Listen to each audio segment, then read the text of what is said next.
माँ, हम दोनों परमपिता विष्णु और शिव जी का आशीर्वाद प्राप्त करने के लिए तपस्या करने जा रहे हैं। हम भक्ति की शक्ति प्राप्त करना चाहते हैं। आप भी यही चाहती थी ना कि हम शक्तिशाली बने? जहां जाना चाहते हो जाओ, जहां जाओ सुखी रहना। प्रणाम माँ।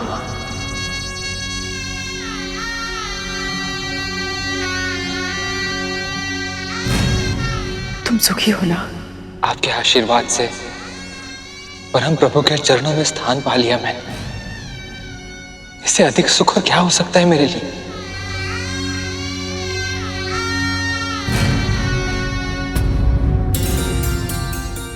विंदा माँ,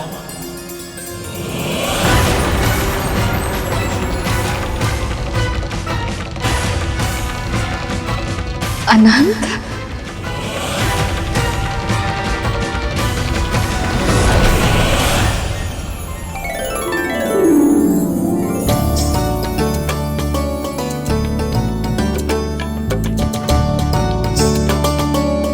सदैव सुखी रहे, यशस्वी हो। जानते हो, जब से गरुड़ ने तुम्हारे बारे में बताया है तब से तुम्हें देखने की इच्छा थी अनंत। मेरी भी बहुत इच्छा थी आपके दर्शन करने की माँ। मैं भले ही घर से दूर चला गया, पर आपका विचार मेरे मन में सदैव रहता है।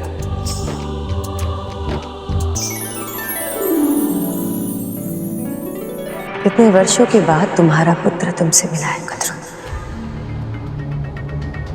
पर वो तुमसे अधिक विंदा से बातें कर रहा है। आप सब कृपया अपना अपना स्थान ग्रहण कर लें। अब विवाह संस्कार आरंभ होने वाला है। आज्ञा दीजिए माँ।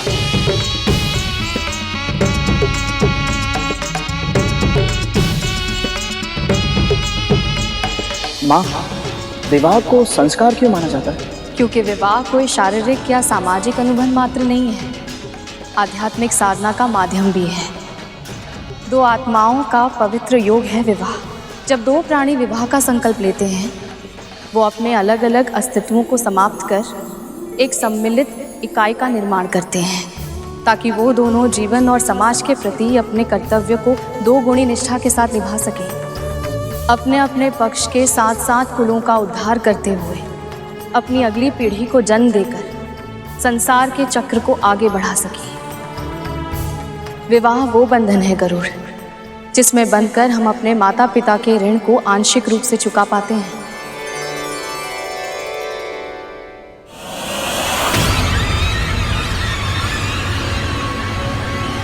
हम ये मंथन नहीं कर सकते। परंतु महाराज, अमृत। तो आपको सत्य का आभास हो ही गया महाराज।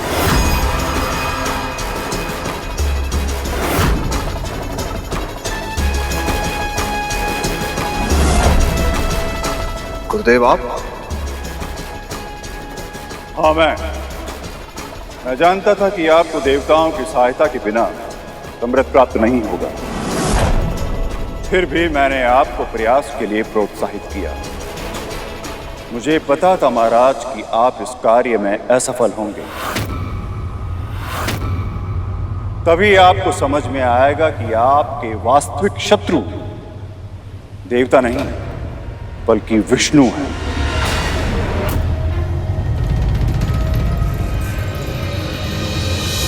जब देवता संधि का प्रस्ताव लेकर आए थे, तभी मैं समझ गया था कि ये विष्णु के अगले अवतार के प्रकट होने का समय है,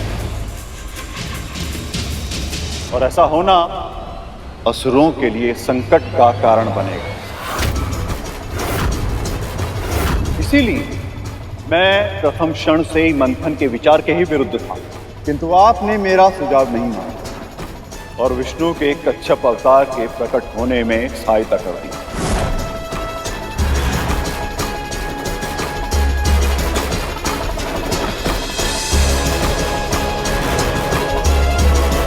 और इसी मूर्खता के कारण लक्ष्मी क्षीर सागर से वापस लौट आई।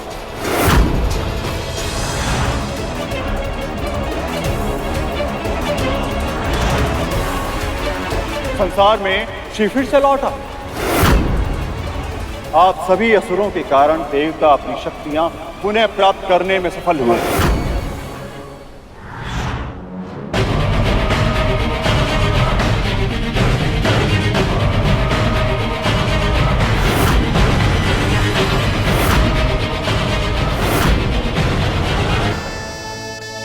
अग्निदेव, आरंभ कीजिए।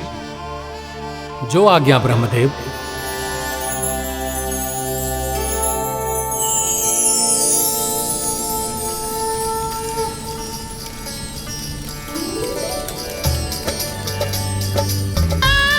ओम इंद्राय स्वाहा, ओम सोमाय स्वाहा, इदम सोमाय नमः इत्याज्य भागौ, ओम भुवः स्वाहा।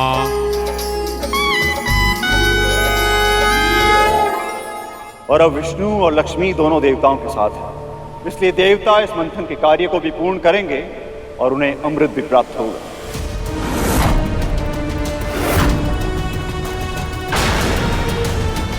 फिर चाहे ये मंथन असुरों के साथ पूरा हो या उनके बिना।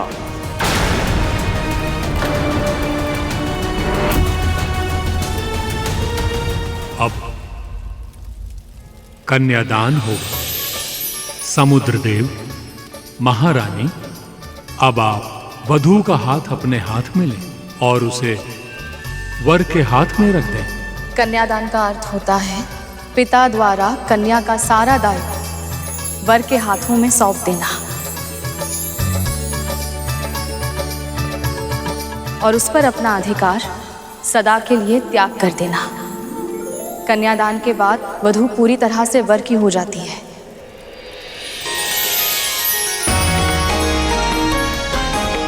मैं भी सदैव आपका ही रहूंगा।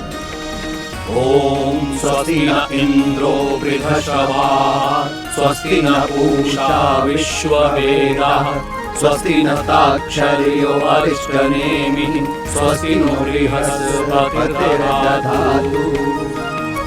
ओम शांति शांति शांति।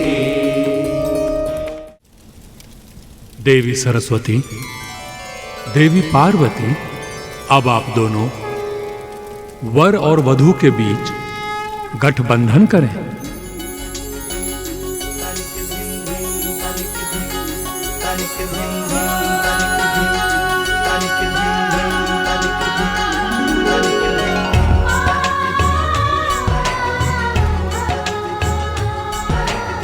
ध्यान से देखो पुत्र, इस गठबंधन में रखे जाने वाली हर वस्तु का एक विशेष अर्थ और महत्व है। मुद्रा का अर्थ है धन पर पति और पत्नी का समान अधिकार होगा। पुष्प सदैव हंसते और मुस्कुराते रहने का प्रतीक है। हल्दी निरोगी जीवन की प्रतीक होती है। एक गृहस्थी सुचारू रूप से तभी चल सकती है जब पति पत्नी दोनों पूरी तरह से स्वस्थ और निरोगी हों। और फिर मेरी प्रिय दूर्वा घास भी डाली जाती है, जो कभी ना मुरझाने वाले प्रेम की प्रतीक है। जानते हैं अरुण गरुड़, दूर्वा कितनी भी क्यों ना सूख जाए, उसे भूमि पर डाला जाए तो वो फिर से उग जाती है। इसीलिए दूर्वा ये संदेश देती है कि यदि कभी क्रोध और रुष्टता के कारण दाम्पत्य जीवन का पौधा सूखने लगे तो उसे प्रेम की भूमि में बो करके फिर से हरा भरा बना लेना चाहिए। वो देखिए, देवी सरस्वती ने अभी अभी गठबंधन में अक्षत डाला है। अक्षत अन्न की संपन्नता का प्रतीक होता है पुत्रों, और इतनी संपन्नता तो होनी ही चाहिए कि परिवार के साथ साथ समाज की भी भूख मिट जाए।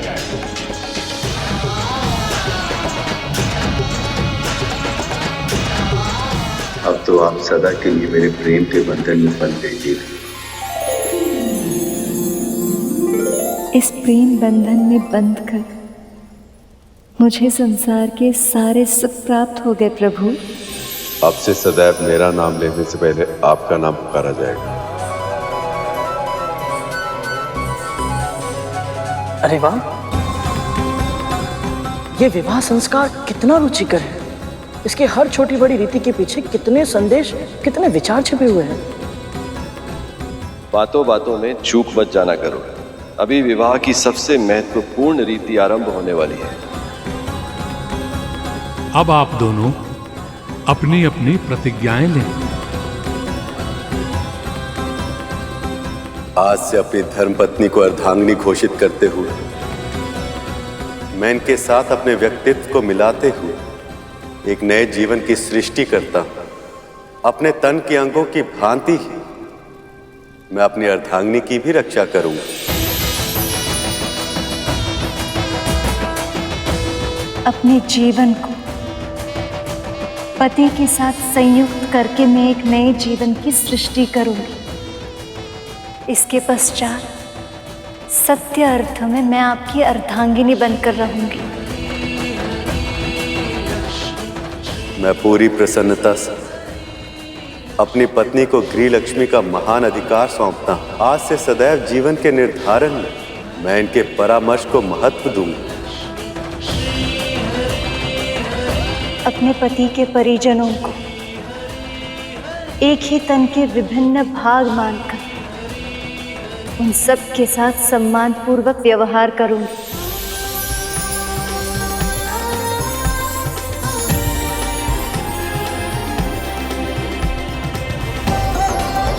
नारद, गरुड़, शेषनाग मेरे और श्री विष्णु के परिवार के अभिन्न अंग हैं।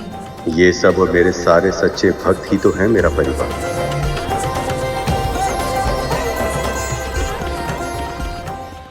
क्या लगता है आप सबको कि विष्णु वहां विवाह में व्यस्त हैं तो उनको ज्ञात नहीं है कि आप यहाँ क्या करने का प्रयत्न कर रहे हैं? किंतु वो आपको बिल्कुल भी रोक नहीं रहे, कुछ भी नहीं कर रहे हैं इसके लिए। क्यों? एक कारण, सिर्फ एक छोटा सा कारण चाहिए उन्हें ताकि वो इस संधि तोड़ सकें और आप असुरों को इस मंथन की प्रक्रिया से दूर कर सकें।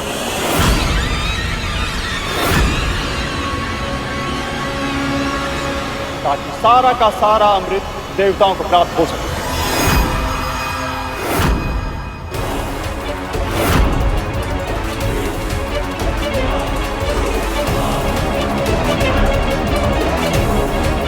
हे महादेव, हमसे बहुत बड़ी भूल हो गई।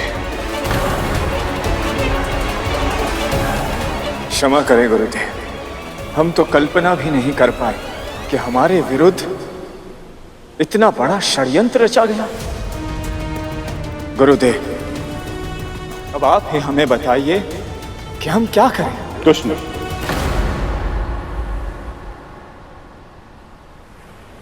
जब आप कुछ नहीं कर सकते इसलिए जो संकल्प किया है उसे पूर्ण करना होगा। विष्णु और लक्ष्मी का विवाह समाप्त होने तक की प्रतीक्षा कीजिए और उसके बाद पुनः मंथन के कार्य में जुट जाइए।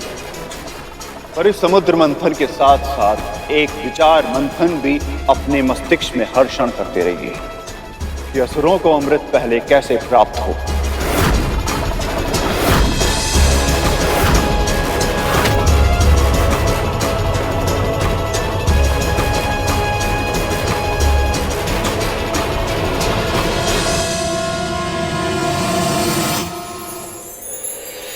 रूप, स्वास्थ्य, स्वभावगत गुण या दोष और अज्ञान से उत्पन्न होने वाले विकारों को मैं कभी अपने चित्त में स्थान नहीं दूंगा।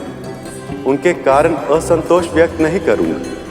पत्नी द्वारा यदि कभी कोई भूल हो जाए तो स्नेहपूर्वक उसे सुधारते या सहते हुए मैं पत्नी के प्रति आत्मीयता बनाए रखूंगा। सदैव परिश्रम पूर्वक घर के सारे कार्य करूंगी। मैं पति की प्रगति और घर के विकास के लिए समुचित योगदान करूंगी। मैं पत्नी का मित्र बनकर रहूंगा और सदैव अपार स्नेह देता रहूंगा। इस वचन का पालन मैं पूरी निष्ठा और सत्य के आधार पर करूंगा। मैं पतिव्रत धर्म का पूर्ण रूप से पालन करूं, कपट और दुरावा नहीं करूं। पति के आदेशों का अविलंब पालन करने का अभ्यास करूंगी। जिस तरह से पत्नी के लिए पतिव्रत की मर्यादा का निधान है, मैं स्वयं उसी दृढ़ता से पतिव्रत का पालन करूंगा। चिंतन और आचरण दोनों में पर नारी के साथ वासनात्मक संबंध का विचार भी कभी नहीं आने दूंगा। मैं सेवा, स्वच्छता और प्रिय वचन का सदैव पालन करूंगी। ईर्ष्या और कुड़न से दूर रहूंगी और सदैव प्रसन्नता बांटने का प्रयास करूंगी। पत्नी की प्रगति, सुख और सुरक्षा की व्यवस्था मैं अपनी पूरी शक्ति के साथ करूं। किसी के सामने भी पत्नी को लांछित या तिरस्कृत कभी नहीं करूंगा। पत्नी होने के नाते मेरे पति मेरे लिए देवता स्वरूप, यही मानकर और सारे मतभेदों को भूलकर मैं सदैव आपकी सेवा करूंगी, कभी आपका अपमान नहीं करूंगी।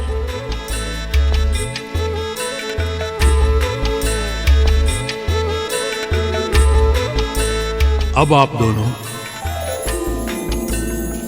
शिलारोहण के लिए खड़े हो जाएं।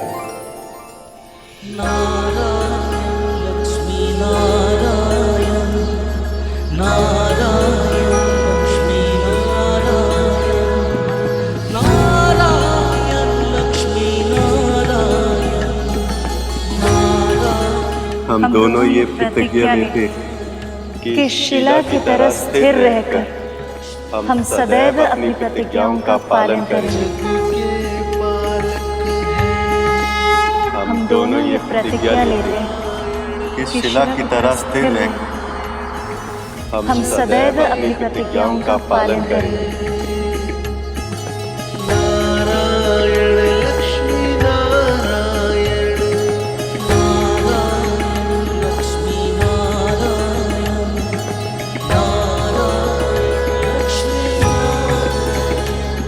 अब वर वधू अग्नि के समक्ष फेरे लेंगे।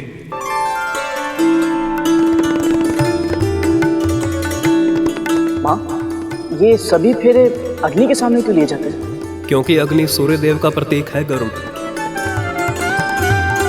और सूर्य देव से अधिक इस संसार में घटित हर कर्म का साक्षी और कौन हो सकता है। सब कुछ देखते हैं सूर्य देव, इसीलिए उनको अर्थात उनकी प्रतीक अग्नि को ही साक्षी मानकर विवाह किया जाता है गरुड़। अद्भुत। ये जानने के बाद तो मैं स्वयं को और अधिक सौभाग्यशाली अनुभव कर रहा हूँ, क्योंकि अग्निदेव और सूर्यदेव मेरे बड़े भाई हैं।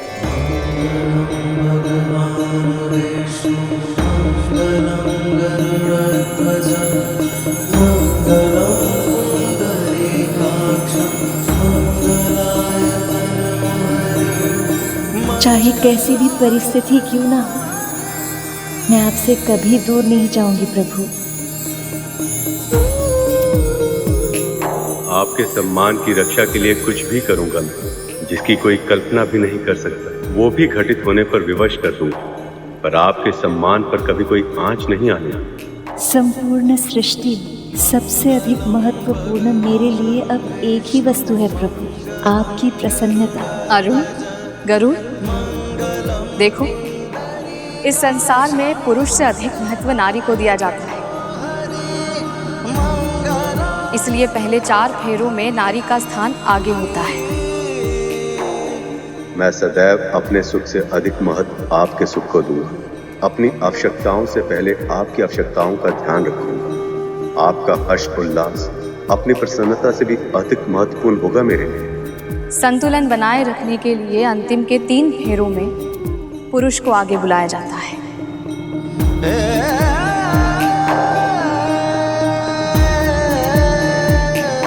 वैसे तो मैं आपके ऊपर कोई संकट आने ही नहीं दूंगा, पर यदि विधि के विधानवश आ भी गए तो आप तक पहुंचने से पहले उसे मेरा सामना करना होगा। जो आपका अहित करेगा उसके सामने चट्टान बनकर खड़ा हो जाऊंगा।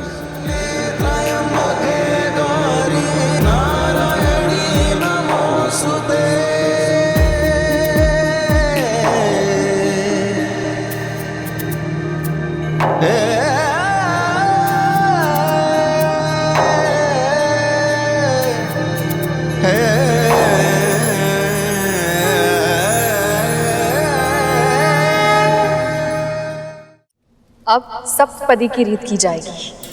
सप्तपदी? ये क्या होता है माँ? सप्तपदी का अर्थ होता है वर और वधू का एक साथ 7 पग चलना। ये 7 पग विवाह की लंबी यात्रा पर ठीक से चल पाने के लिए अनिवार्य होते हैं गरुड़। प्रथम पग अन्न की वृद्धि के लिए होता है। अन्न का उत्पादन, अन्न की रक्षा और अन्न का सदुपयोग जो कर सकता है वही सफल गृहस्थ हो सकता है। अधिक पका लेना, झूठन छोड़ना और स्वच्छता का ध्यान न रखना, इन सभी बातों से स्वास्थ्य की हानि होती है। इसलिए आहार की सात्विकता का उचित ध्यान रखना दाम्पत्य जीवन का मुख्य उत्तरदायित्व है। दूसरा पग शारीरिक और मानसिक बल की वृद्धि के लिए होता है। व्यायाम, परिश्रम, उचित और नियमित आहार विहार से तन का बल स्थिर रहता है। अध्ययन और विचार विमर्श से मनोबल बढ़ता है। जिन प्रयत्नों से दोनों बल बढ़े, पति और पत्नी समर्थ, स्वस्थ और सशक्त बने, उनका उपाय सोचते रहना चाहिए। तीसरा पग धन की वृद्धि के लिए होता है। जैसे मुद्रा अर्जित करना आवश्यक है, वैसे ही व्यय की मर्यादाओं का ध्यान रखना दाम्पत्य जीवन का प्रमुख कर्तव्य है। चौथा पग होता है सुख की वृद्धि के लिए। पति पत्नी प्रसन्नचित्त रहे, मुस्कुराने का अभ्यास करें, हंसते हंसाते जीवन व्यतीत करें। सदैव ध्यान रखना, जो संतोष करना जानता है सुखी भी वही रह सकता है।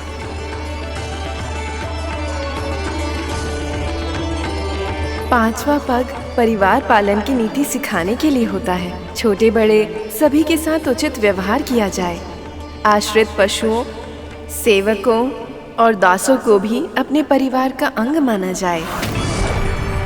उन सभी आश्रितों की उचित देखभाल, सुरक्षा, उन्नति और सुख शांति के उपाय अपनी पूरी क्षमता के साथ किए जाएं।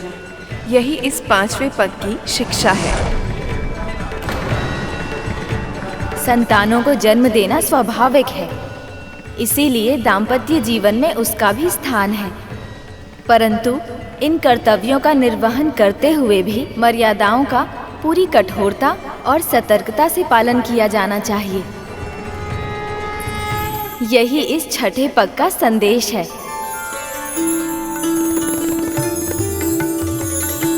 और ये सातवां पग मित्रता को स्थिर रखने और बढ़ाने के लिए होता है। पति पत्नी दोनों ही ये ध्यान रखें कि उनकी ओर से कोई त्रुटि तो नहीं हो रही। साथ ही अगर कोई भूल कर भी रहा हो तो उसका उत्तर कठोरता से नहीं बल्कि सच्चता और सहृदयता के साथ दिया जाना चाहिए। दुष्टों के साथ दुष्टता की नीति सांसारिक व्यक्तियों के साथ एक सीमा तक अपनाई जा सकती है, परंतु अपने साथी का हृदय जीतने के लिए उदारता, सेवा, सौजन्यता और क्षमा जैसे शस्त्र ही उपयोग में लाने जाने चाहिए। सब पदी में 7 पग बढ़ाते हुए 7 सूत्रों को आत्मसात करना होता है। इन आदर्शों और सिद्धांतों को यदि पति पत्नी अपना लें और इस मार्ग पे चलने के लिए पग से पग मिलाकर अग्रसर होने की ठान लें, तो दाम्पत्य जीवन की सफलता में संदेह की संभावना ही नहीं बचती।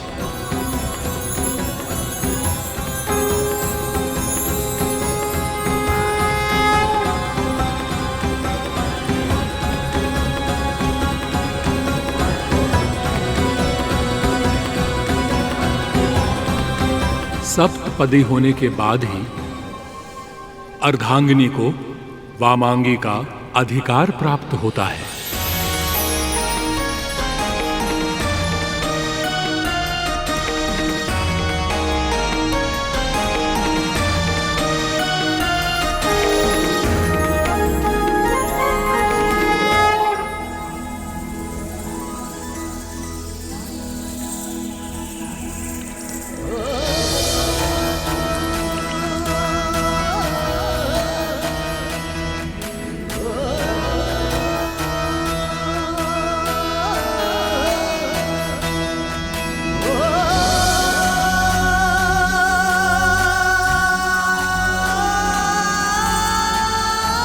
अब देवी लक्ष्मी की मांग में सिंदूर डालने की विधि आरंभ होगी।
जानते हो सिंदूर मांग में क्यों भरते हैं? क्योंकि ब्रह्म ज्योतिर्मय है और उसकी ज्योति का रंग लाल है। और ये शुभ इसलिए होता है क्योंकि नारी की मांग ब्रह्मरंध्र के ठीक ऊपर होती है। स्त्रियों का ये स्थान बहुत कोमल होता है, इसलिए यहाँ सिंदूर भरने से स्त्री के तल में विद्युत तरंगें नियंत्रित रहती हैं। सिंदूर दान की इस अंतिम रीति के साथ अब विवाह संपन्न हुआ।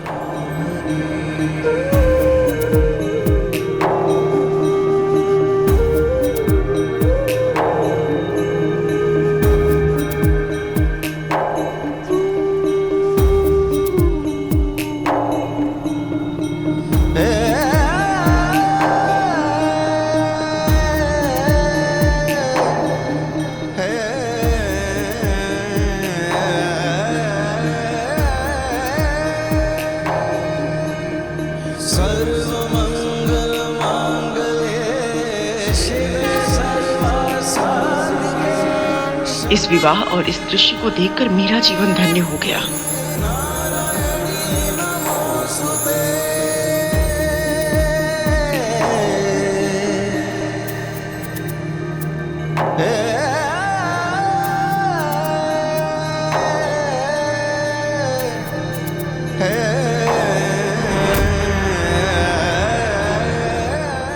कद्रू,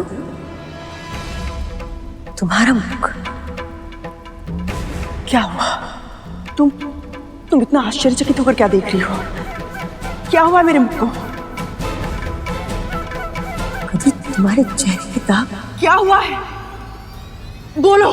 कद्रू, वो लुप्त हो गए।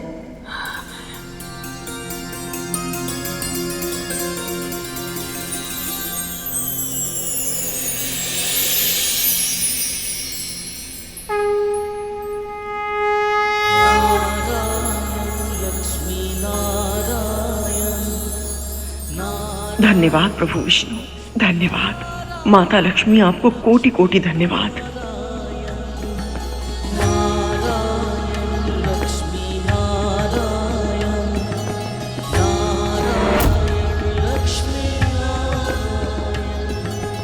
जग के पालक हैं नारायण, लक्ष्मी नारायण, जग के पालक हैं नारायण, लक्ष्मी नारायण, नारायण लक्ष्मी नारायण, नारायण लक्ष्मी नारायण। लगता है आप समझी नहीं असुर माता। ये महिमा प्रभु विष्णु और माँ लक्ष्मी की है। आज विवाह इनका हुआ है, पर जो अतिथि पूरे मन से सम्मिलित हुए हैं, अब उन सबका कल्याण होगा। नारायण नारायण। सत्य कहा मुनिवर। केवल आज ही नहीं, आज से अनंत काल तक जो भी पूरे मन से और सच्ची श्रद्धा से लक्ष्मी नारायण का ध्यान करेगा, उसके जीवन में सुख, समृद्धि और शांति का वास होगा। उसके सारे मनोरथ सफल होंगे, सभी इच्छाएं पूरी होंगी।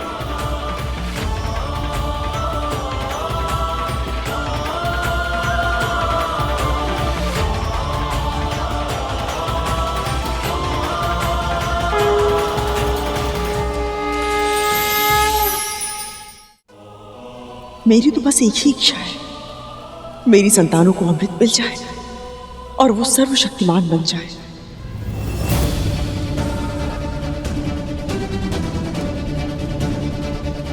माया का खेल भी कितना अनोखा है, कितनी शीघ्र घेर लेती है। अभी कुछ क्षण पहले तक कद्रू के मन में केवल भक्ति थी, किंतु इच्छाओं ने फिर से इसे अब जकड़ लिया। पर प्रभु, जब तक ये अपने दोषों से मुक्त नहीं होती, विंता और गरुड़ अपने दासत्व से मुक्त कब होंगे?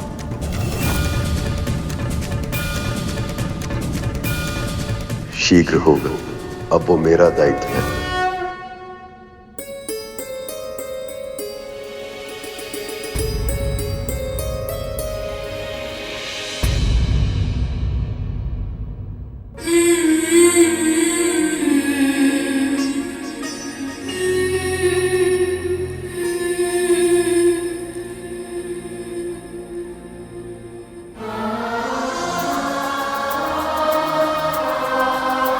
रो क्यों रहा है तू? मुझे दासी के इन वस्त्रों में देखकर? ये तो होना ही था ना गरुड़। परंतु क्यों मां? जब प्रभु विष्णु और माता लक्ष्मी के आशीर्वाद से बड़ी मां के मुख के धब्बे हट सकते हैं, फिर हमें दासत्व से मुक्ति क्यों नहीं कर? किसी और को क्या मिला है और हमें क्या नहीं मिला, ये सोचना व्यर्थ है। मैं अपने जीवन में ये भूल एक बार कर चुकी हूँ, जब मैंने अपने सौभाग्य से प्रसन्न होने के स्थान पर अपना ध्यान कद्रू दीदी के सुख पर केंद्रित कर दिया था, जिससे मेरे मन में ईर्ष्या के महापाप ने जन्म ले लिया था। गरुड़, मैं नहीं चाहती तो भूल कर भी वही भूल फिर से दोहरा दे।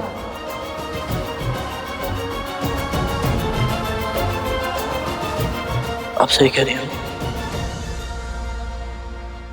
तू चिंता मत कर गरुड़,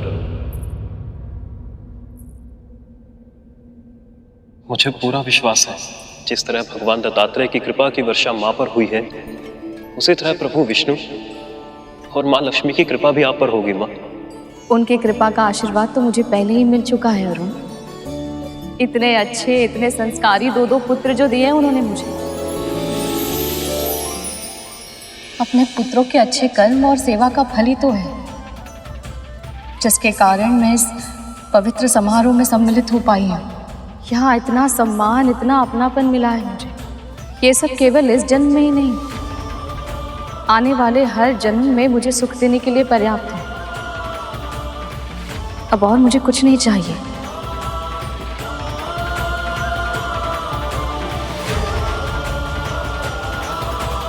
जब आपके सुख का दायित्व स्वयं प्रभु विष्णु के लिए है, तो अब कोई संकट, कोई पीड़ा आपको छू नहीं पाएगी। प्रभु, विदाई के इस भावुक क्षण में हम दोनों की ओर से एक छोटा सा उपहार स्वीकार कीजिए।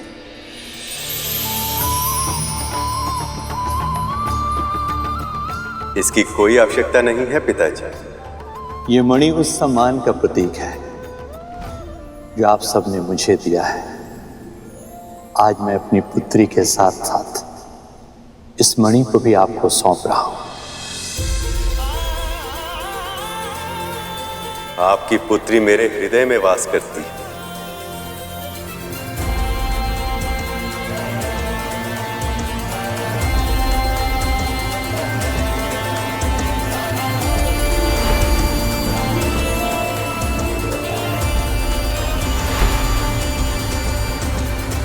इसलिए आज से इस मणि को मैं अपने हृदय के निकट धारण करूंगा, ताकि देवी लक्ष्मी को अपने माता पिता की निकटता का आभास सदैव होता रहे।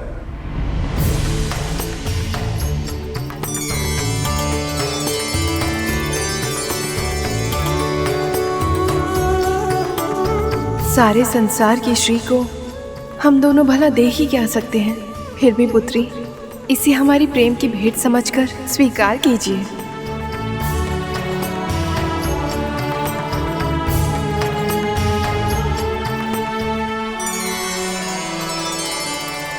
बड़ी विचित्र बात है ना, सारा संसार जिस लक्ष्मी देवी को पाने की चेष्टा करता है, आज मैंने उनका कन्यादान किया है।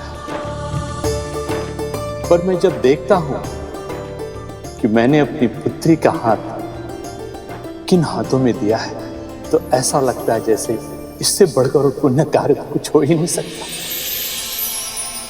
अपनी पुत्री का घर से जाना किसी को अच्छा नहीं लगता, पर मैं लक्ष्मी भी हूँ और जाते जाते मैं इस घर को कुछ देना चाहती हूँ।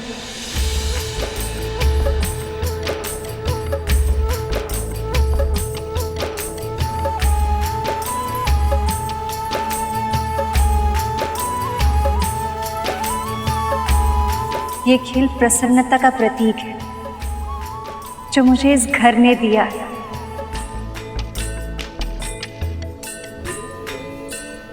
पत्नी होने के नाते मुझे आगे बढ़ना है,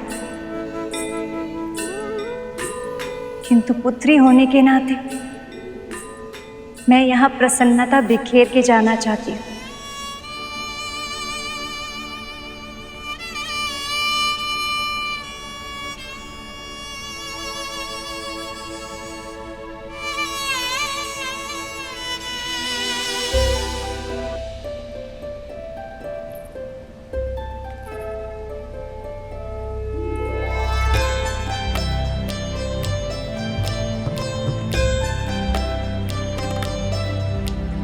सुमनत वंदित सुंदरी माधवी चंद्र सहोदरी है ममाए मुनि गण वंदित मोक्ष। जिसका पुत्र स्वयं स्वर्गाधिपति हो उसे किसी के सामने झोली फैलाने की क्या आवश्यकता? सद्गुण वर्षिणी शांति युते जय जय है मधुसूदन कामिनी धन लक्ष्मी रूपेणा पालय मां। श्लो अष्टलक्ष्मी नमस्तुभ्यं वरदे काम रूपिणी विष्णु वक्षः स्थलारूढे भक्त मोक्ष प्रदायिनी जगन्मात्रे च मोहिन्ये मंगलम शुभ मंगलम।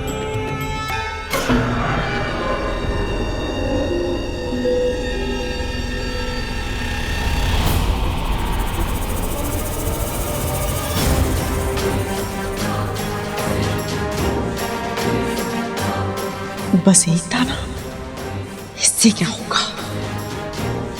अच्छा हो ये व्रत की प्रथा के साथ ये विवाह भी संपन्न हुआ और अब शुरू होगा मंथन।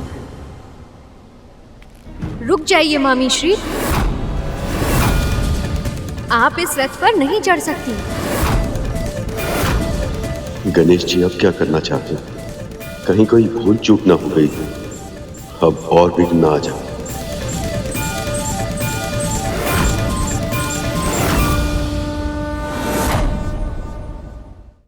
क्या हुआ गणेश? तुम्हारा और तुम्हारे मूषिकों का पेट नहीं भरा क्या?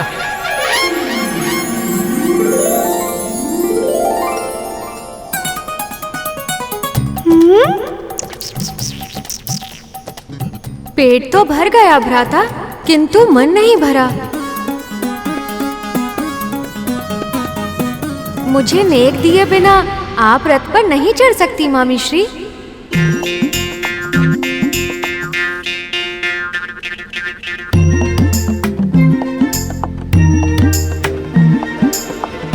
स्वामी, अभी तो आपने वचन दिया था कि सारी परिस्थिति में आप मेरे साथ रहेंगे, और अभी आपने मुझे अकेला छोड़ दिया। मैं आपके साथ ही हूं देवी, और सदैव आपके साथ रहूंगा। किंतु छोटे भांजे ने आपसे नेक मांगा है, ये उसका अधिकार है, ये तो आपको अवश्य देना होगा।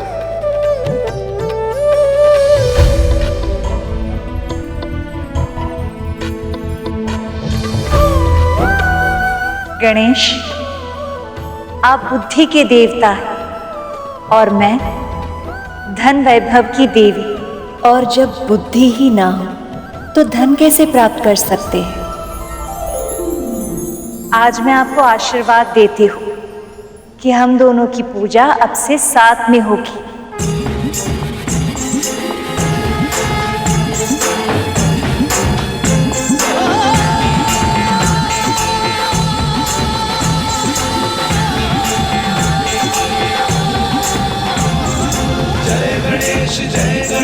जो हम दोनों का स्मरण साथ में करेगा वो ज्ञान और सफलता दोनों पाएगा, सदैव सुखी रहेगा। आपने बहुत अनुपम उपहार दिया है मामी श्री, इससे उत्तम नेक कोई और हो ही नहीं सकता।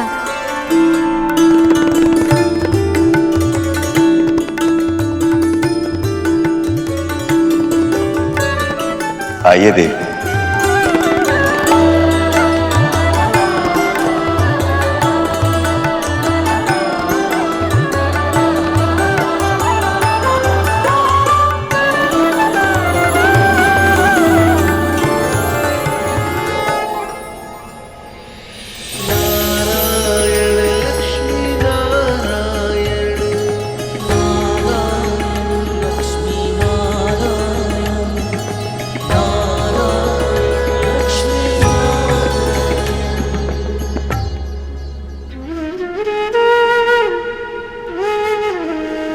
विंता,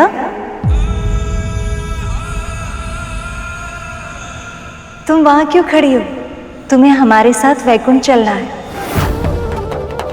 मैं वैकुंठ, प्रभु विष्णु के धाम?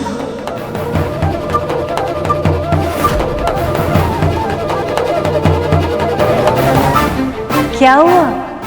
चौंक क्यों गई? विवाह हुआ है, पर वैकुंठ में भी तो रीतियां होंगी ना। जिस प्रकार इतने अच्छे से तुमने मेरी यहाँ सहायता की, वहां वैकुंठ में भी तो करोगी ना। सदैव विंता को मुझसे अधिक महत्व मिलता है।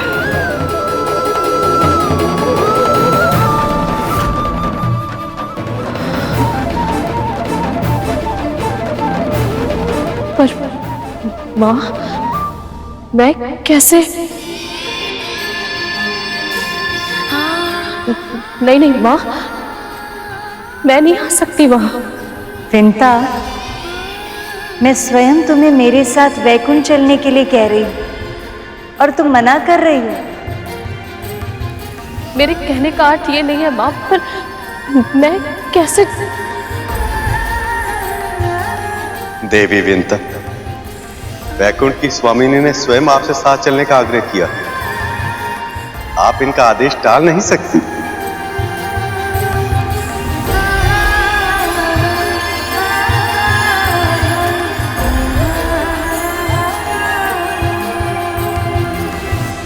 प्रभु, स्वागत की तैयारियां करने के लिए हमें आपसे पहले पहुंचना होगा। आज्ञा दीजिए।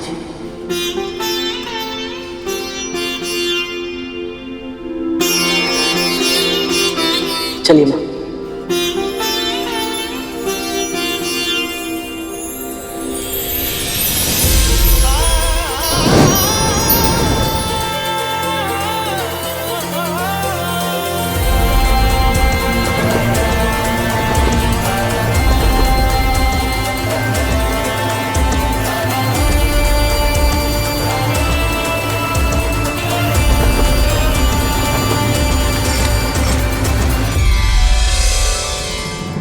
रुको कद्रू, वैकुंठ जाने का विशेष निमंत्रण सिर्फ विंता को मिला है, तुम्हें नहीं। और मुझे नहीं लगता कि तुम्हें जाना चाहिए। तुम स्वयं भी तो बिना निमंत्रण के यहाँ आई थी ना। और स्वयं तुमने भी देखा ना कि इन सब ने मेरे साथ कैसा व्यवहार किया। इन सब ने मेरी उपेक्षा की है, पर मैंने कैसे भी करके अपने क्रोध पर नियंत्रण कर लिया। क्या तुम कर पाओगी कद्रू? वैकुंठ में जाकर अगर तूने विंता के लिए कुछ भी बुरा कहा या सोचा, तो ना जाने परिणाम क्या होगा।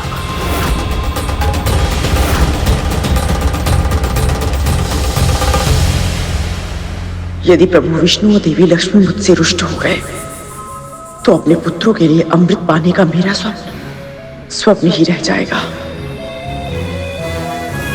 तुम ठीक कह रही हो, मुझे वैकुंठ नहीं जाना चाहिए।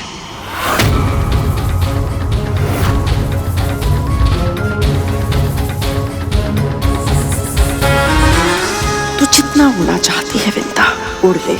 एक बार, बस एक बार मेरे पुत्रों को अमृत मिल गया, तो फिर उन्हें तेरे करुण से कोई संकट नहीं होगा। फिर तब अपने हर अपमान का बदला लूंगी तुमसे।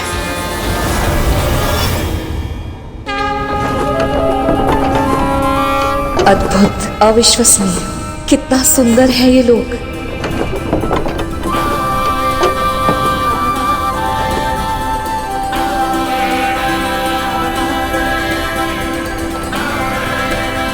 आज तक केवल इसके स्वप्न देखे थे मैंने। सदैव सोचती थी कि कैसा होगा वैकुंठ। अपनी कल्पना से इसके भित्ति चित्रों में रंग भरती थी, पर यह स्थान तो मेरी कल्पना से भी परे है गरुड़। मैं साक्षात वैकुंठ की यात्रा कर रही हूँ। ये सब तेरे कारण ही संभव हुआ है पुत्र।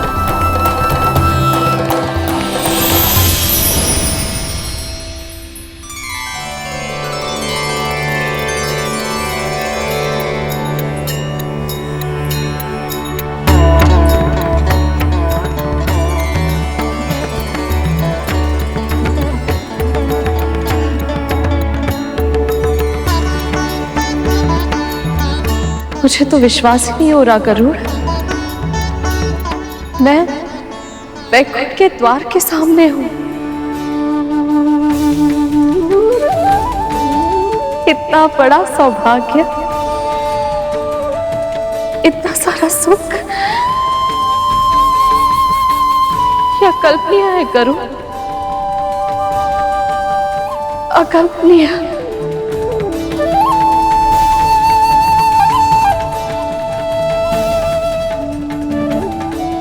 विंता, आओ आओ, अच्छा हुआ तुम तनिक पहले ही आ गई। एक बार तुम भी देख लो, गृह प्रवेश की कोई सामग्री छूट तो नहीं गई? मैं? हाँ, मैं कैसे देखूं? अरे चलो भी। ये देखो।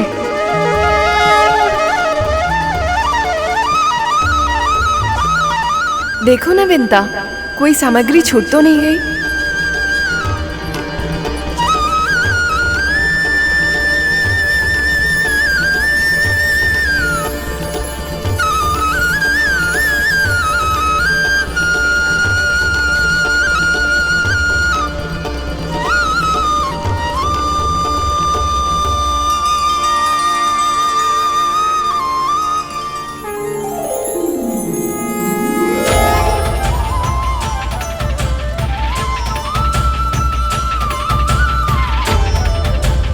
माँ, प्रभु विष्णु और माता लक्ष्मी आ गए।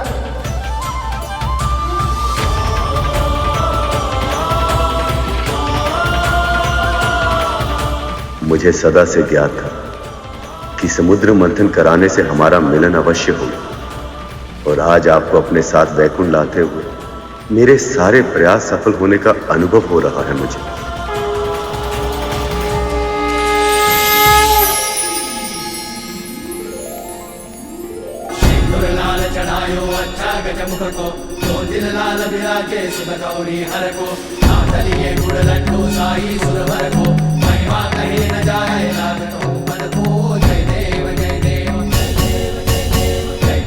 पूजा स्वीकार करें गणपति, भीतर पधारें।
सुमनत वंदित सुंदरी माधवी चंद्र सहोदरी है ममाए, मुनिगण वंदित मोक्ष प्रदायनी मंजुल भाषिणी वेदनुते, पंकज वासिनी देव सुपूजित सद्गुण वर्षिणी शांतियुते। जय जय है मधुसूदन कामिनी आदि लक्ष्मी परिपालय मां।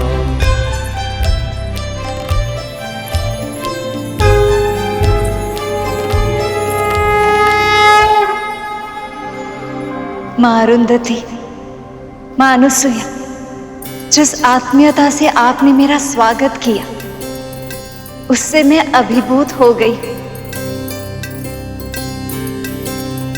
गरुड़, विंता, तुम दोनों अपनी कर्तव्य पूरी निष्ठा के साथ निभाते हो और वो बहुत प्रशंसनीय है।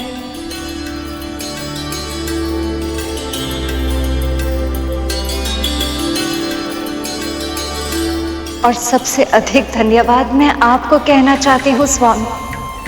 आप ही के कारण इस अद्भुत आनंद का अनुभव करने का अवसर मिला मुझे। केवल आप ही नहीं देवी, संसार की हर स्त्री इसी सम्मान की अधिकारी है, क्योंकि पत्नी का धर्म निभाते समय वो जितने त्याग करती है उसकी कल्पना भी नहीं की जा सकती। मेरे सखा ने बिल्कुल सत्य कहा है देवी। एक कन्या जिस घर में पली बड़ी होती है, उस घर को, माता पिता को, भाई बहन सखी संबंधियों को, सभी को छोड़कर वो एक अपरिचित व्यक्ति के साथ अपना पूरा जीवन बिताने के लिए तैयार हो जाती है, केवल एक आश्वासन के सहारे। वो आश्वासन जो उसके पिता ये कहते हुए देते हैं कि ये वर तुम्हारे लिए पूरी तरह से उपयुक्त है। पूरे विश्वास से कन्या अपने पिता के वचन को अपना जीवन मान लेती है। सब कुछ त्याग कर वो एक नया जीवन लेती है। ससुराल में पग रखते ही पति के सभी संबंधी उसके अपने हो जाते हैं। सत्य तो यह है देवी कि एक स्त्री ही है जो अपने सृजन की शक्ति से कुल को आगे बढ़ा सकती है, अपने पति को अपने माता पिता के ऋण से आंशिक रूप से मुक्त कर सकती है। स्त्रियां बिना कुछ मांगे पुरुषों पर अपना सब कुछ न्यौछावर कर देती है। इसीलिए उनका सम्मान जितना किया जाए उतना ही कम है। आपका कथन सत्य है महादेव, और भावुक भी। जिस प्रकार आप सभी ने मेरा गृह प्रवेश किया, उससे न केवल मुझे प्रसन्नता हो, बल्कि मेरे भीतर आत्मविश्वास का संचार भी किया कि वधू होने के नाते मैं अपने उत्तरदायित्व अच्छे से निभा सकती हूँ। मायके से ससुराल जाते समय संसार की हर स्त्री को इसी आत्मविश्वास की आवश्यकता होती है।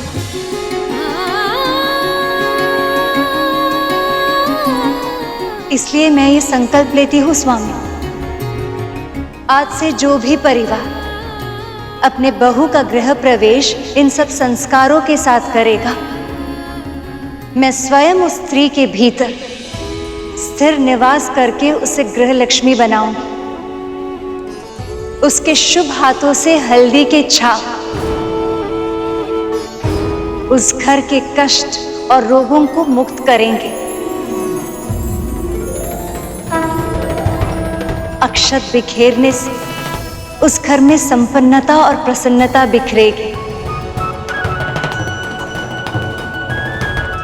और आलते से रंगे हुए उसके पदचिह्न उस घर को धर्म और सफलता का मार्ग दिखाएंगे।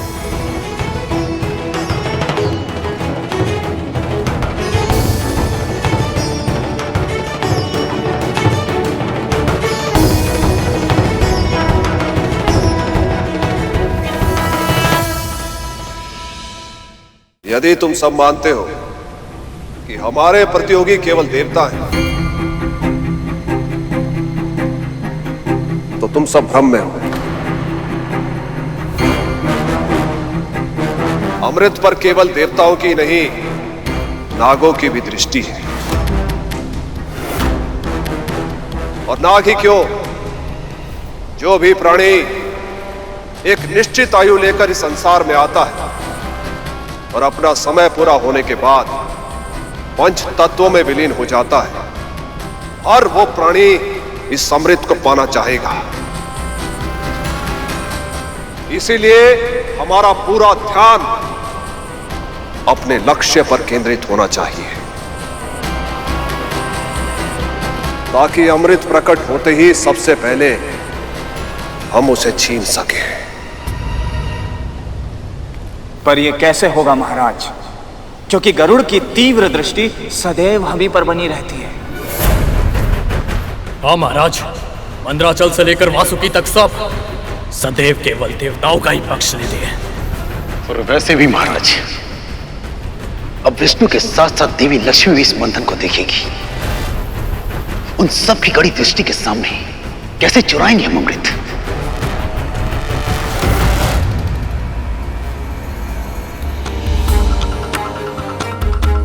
नारायण नारायण।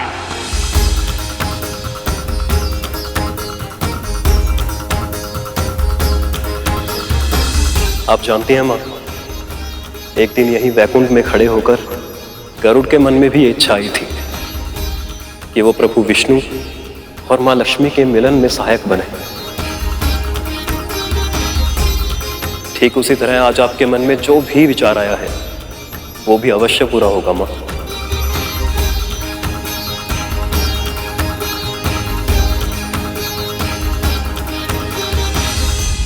वैसे सखी, जब से आपने स्वयंवर में नारायण को चुना है, तब से मेरे भीतर एक प्रश्न उमड़ रहा है। कहाँ तो आप मृगनयनी, मनमोहक लाल गालों वाली रूपमती देवी, और कहाँ ये नारायण जो कभी तो सलोने दिखाई देते हैं और कभी सांवला श्याम रंग धारण कर लेते हैं। आप कमल पुष्प पर विराजती हैं और ये विशाल सर्प पर।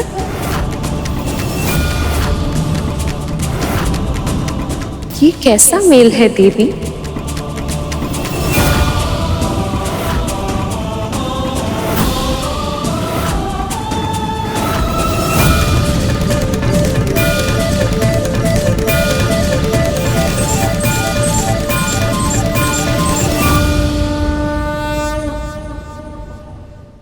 माँ पार्वती, आप प्रभु के बारे में ऐसा कैसे कह रही हैं? और क्यों?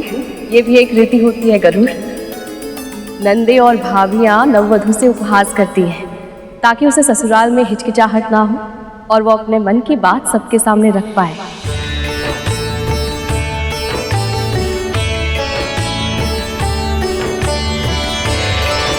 श्याम रंग तो कस्तूरी का भी होता है सखी, जिसे हम मस्तक में धारण करते। मेघ भी तब वर्षा करता है जब उनका रंग श्याम हो। और एक बात तो भूल गई सखी, सबसे विशेष कमल का रंग भी श्याम है। और गालों की लाली का क्या कहना, लाल तो कौवे की जीभ भी होती, पर वो हमेशा बोलता है कर्कश स्वर में। इसलिए ये मेल अनमोल है।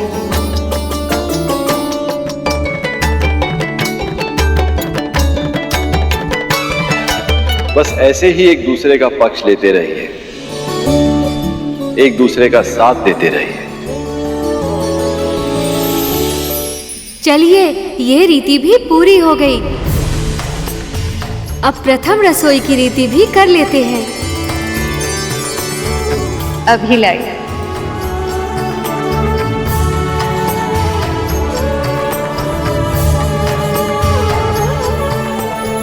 माँ, मैं भी चलती हूँ आपके साथ, आपकी सहायता करने। विंता, ये कैसे संभव है? ये मेरी पहली रसोई की रीति है, तुम भोजन कैसे पकाओगी? कहीं तुम्हें ऐसा तो नहीं लग रहा कि मुझे भोजन पकाना आता ही नहीं? नहीं नहीं माँ, मेरे कहने का अर्थ ये नहीं था। मैं तो बस आपकी सहायता करना चाहती हूँ। विंता, तुमने अनगिनत बार हम सबको भोग लगाया है। आज पहली बार मुझे ये अवसर मिला कि मैं तुम्हें कुछ खिला सकूं। तुम ही बताओ, मैं ये अवसर ऐसे व्यर्थ कैसे जाने दूं?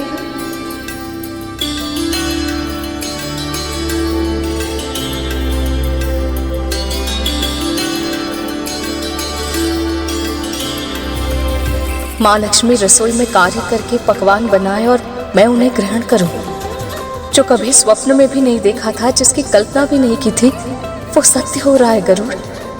भगवान को भोग लगाकर जब मन को इतनी प्रसन्नता मिलती है, तो उनके हाथों से भोग खाकर तो ये जीवन तृप्त हो जाएगा पुत्र।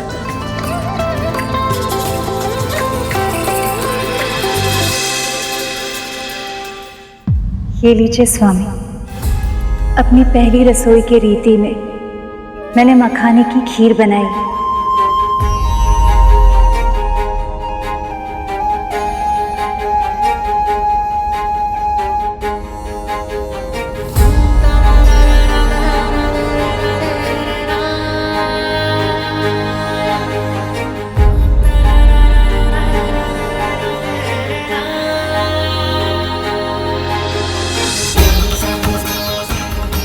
सब खा क्यों नहीं रहे?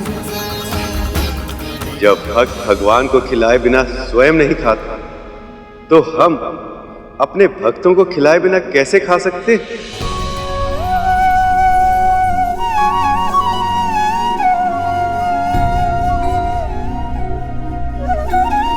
खाइए देव।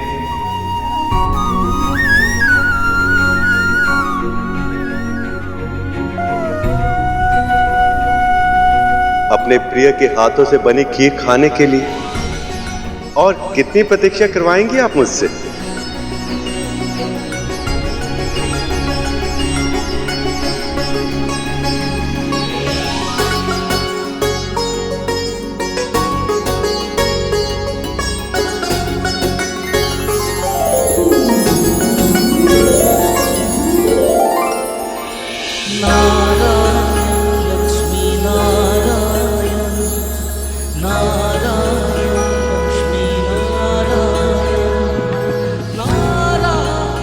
यदि बड़ी माँ यहाँ होती तो देखती कि मेरी माँ किस सम्मान के योग्य है।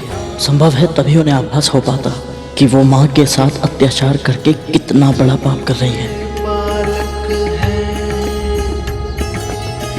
नारायण लक्ष्मी नारायण जग के पालक है।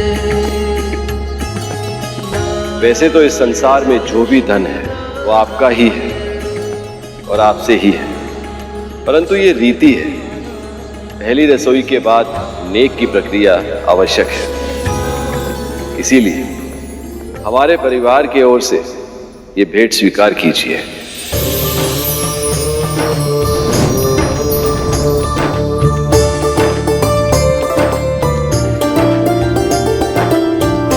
जन कल्याण का साक्षात स्वरूप है आप दोनों। आप सदैव जन कल्याण करते रहिए, यही हमारा आशीर्वाद है और हमारा उपहार भी। प्रभु, देवी लक्ष्मी, ये मेरी और देवताओं की ओर से आपके लिए छोटी सी भेंट।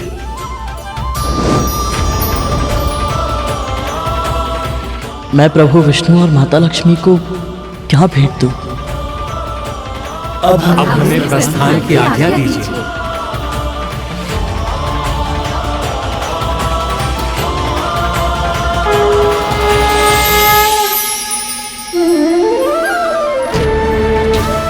हम दोनों तो दास हैं, हम आपको क्या दे सकते हैं भला? तुम दोनों ने हमें पहले ही उपहार दे दिया है, अपनी भक्ति का उपहार। यदि भक्त की भक्ति ना हो तो भगवान भी भगवान नहीं हो सकते।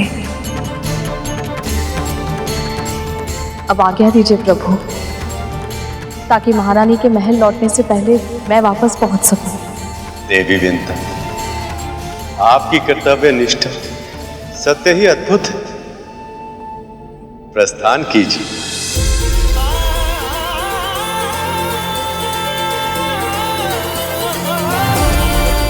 मेरे लिए क्या आज्ञा है प्रभु? तुम्हारा संदेश सही था गरुड़। असुरों ने मंथन का प्रयास इसलिए किया था ताकि वह अमृत को अकेले ही पा सके, किंतु वह विफल हुए। इसलिए अब उनकी इच्छा और भी तीव्र हो गई है और वह अमृत को चुराने के लिए किसी भी सीमा तक जा सकते हैं। अब यह हमारा दायित्व है गरुड़। हमें यह सुनिश्चित करना होगा कि अमृत अयोग्य के हाथों में न जाए। ऐसा ही होगा प्रभु, अमृत उसे ही मिलेगा जिसे आप चाहेंगे।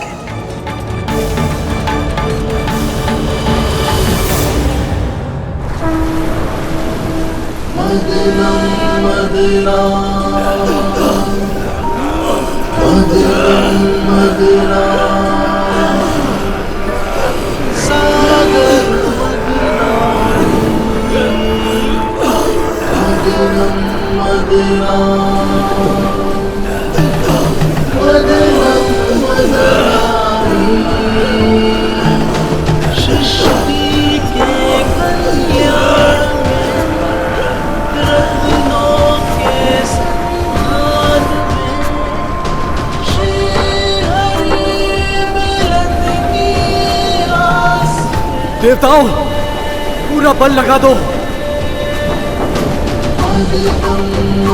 असुरों, रक्त का एक एक कण झोंक दो, क्योंकि अब निकलेगा अमृत।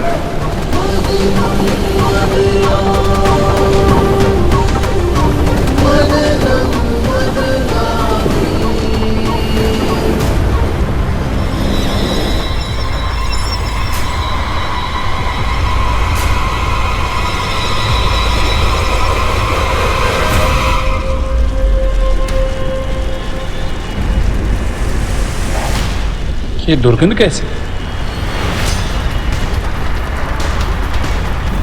ये कैसी दुर्गंध है देवराज?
ये क्या पदार्थ है?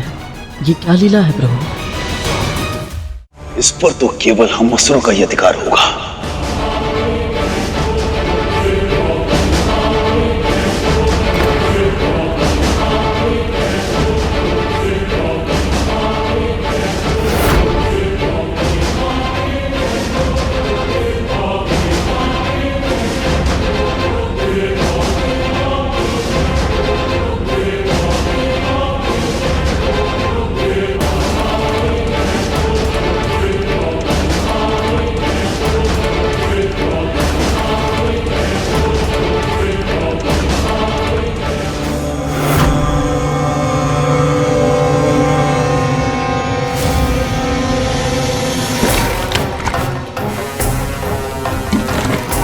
असुरों, ये अमृत नहीं है, वारुणी है।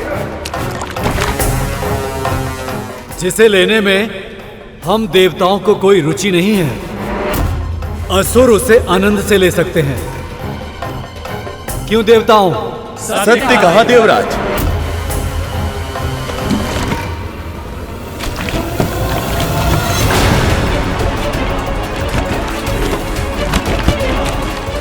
देखिए प्रभु, देवताओं ने अपनी सूझबूझ से इस समस्या को टाल दिया। आपने सही कहा लक्ष्मी, ये उनके सात्विक गुण है, किंतु असुर अपने तांत्रिक अवगुण के कारण समस्या को स्वयं ही निमंत्रण दे रहे हैं।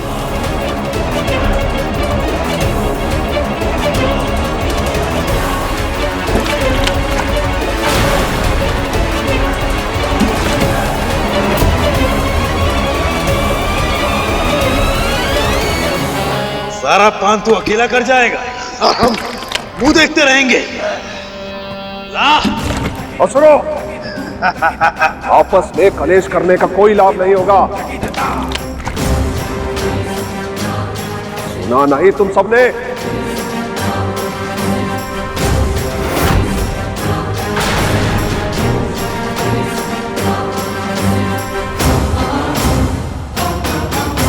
महाराज बलि का भी आदेश नहीं मान रहे। ये वस्तु क्या है प्रभु? ये कौन सी वस्तु है जिसने असुरों को भी उन्मत्त कर दिया है? ये वारुणी है गरुड़। मदिरा संसार के सबसे आकर्षक, सबसे नशीले द्रवों अर्थात पेय पदार्थों में से एक है ये।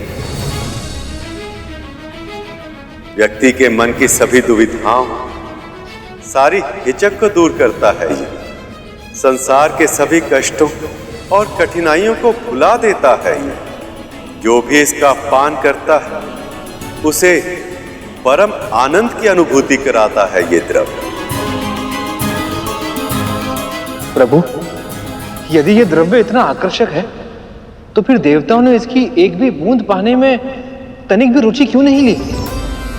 ऐसा इसलिए शेष, क्योंकि एक बार जिसने भक्ति के आनंद का आभास किया हो, उसे परमानंद के लिए मदिरा जैसे इंद्रियों को शिथिल करने वाले और विवेक का नाश करने वाले मादक पदार्थों की आवश्यकता नहीं होती। संसार में ऐसा भी कुछ है जो असुरों को अमृत में बुला दे? ये तो मैं सोच भी नहीं सकता था माँ। मदिरा के अतिरिक्त एक और ऐसी मादक वस्तु है जिसे देखते ही दानवों के साथ साथ देव भी अपना सुध-बुध खो जाते हैं। जो देवताओं को भी अपने प्रभाव में ले ले, वो वस्तु तो मदिरा से भी अधिक मादक हुई माँ। मदिरा से भी अधिक मद भरी ऐसी कौन सी वस्तु हो सकती है माँ?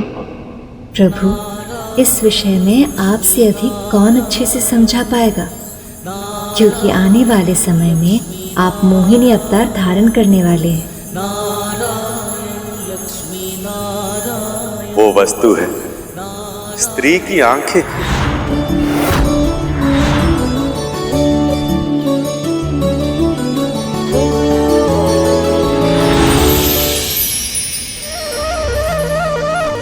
शेष, गरुड़, हर सफल पुरुष के पीछे किसी न किसी स्त्री का योगदान अवश्य होता है।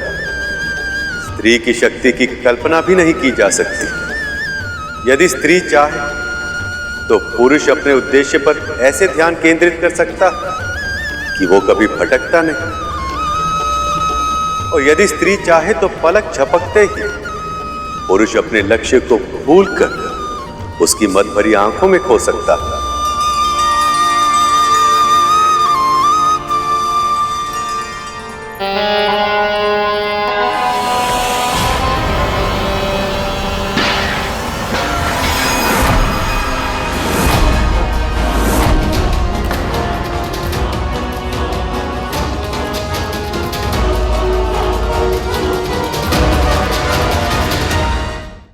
मुझे पूछ रहा हूं, तुम यहाँ पर किस लिए आए हो?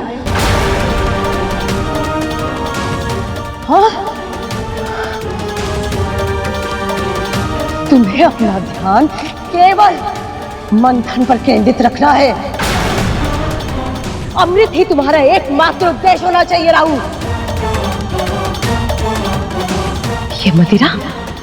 ये मदिरा वो जाल है जो तुम्हें अपने लक्ष्य से भटकाएगा।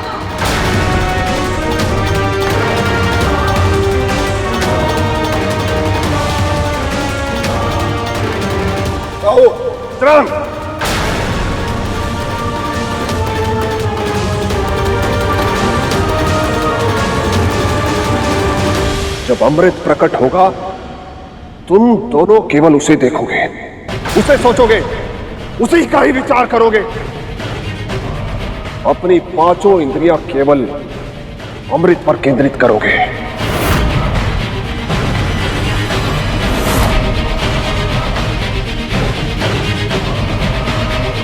यदि तुम इस योजना में असफल हुए तो हमारी योजना भी असफल हो जाएगी। स्मरण रखना।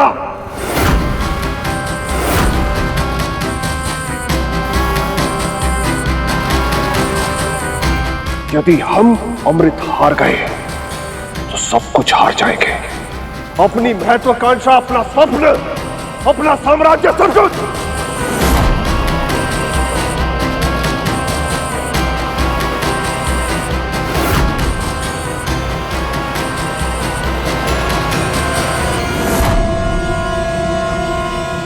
हम समझ गए महाराज।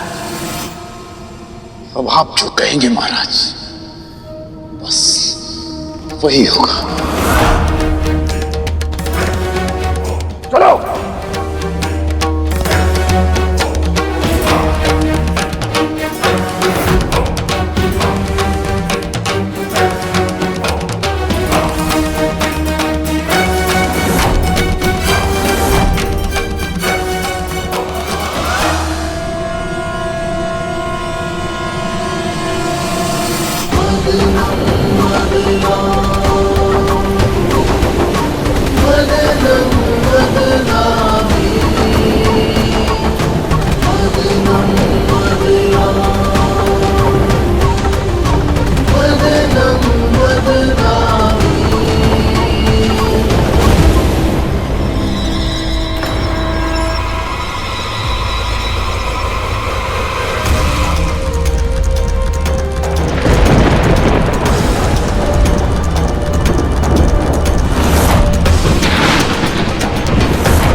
लगता है इस बार अमृत निकलेगा।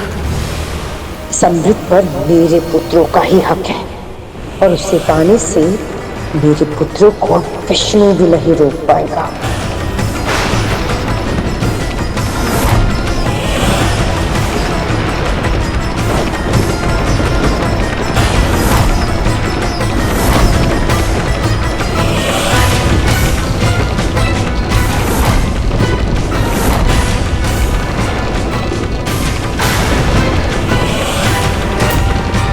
देवराज, अमृत के आने पर इस प्रकार का प्रलय संभव नहीं।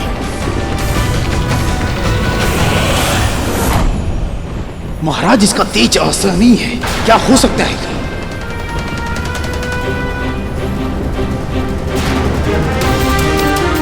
आखिर ये क्या वस्तु है जिसके प्रकाश से सभी विचलित हैं? हे प्रभु, मंथन से निकली ये वस्तु पूरे संसार में प्रलय ला रही है। इसे धारण करने वाले पक्ष कौन होगा, देवता या असुर? पक्षीराज गरुड़ के साहस भरे कारनामे देखने के लिए चैनल को सब्सक्राइब करें और साथ ही बेल आइकॉन दबाना न भूलें।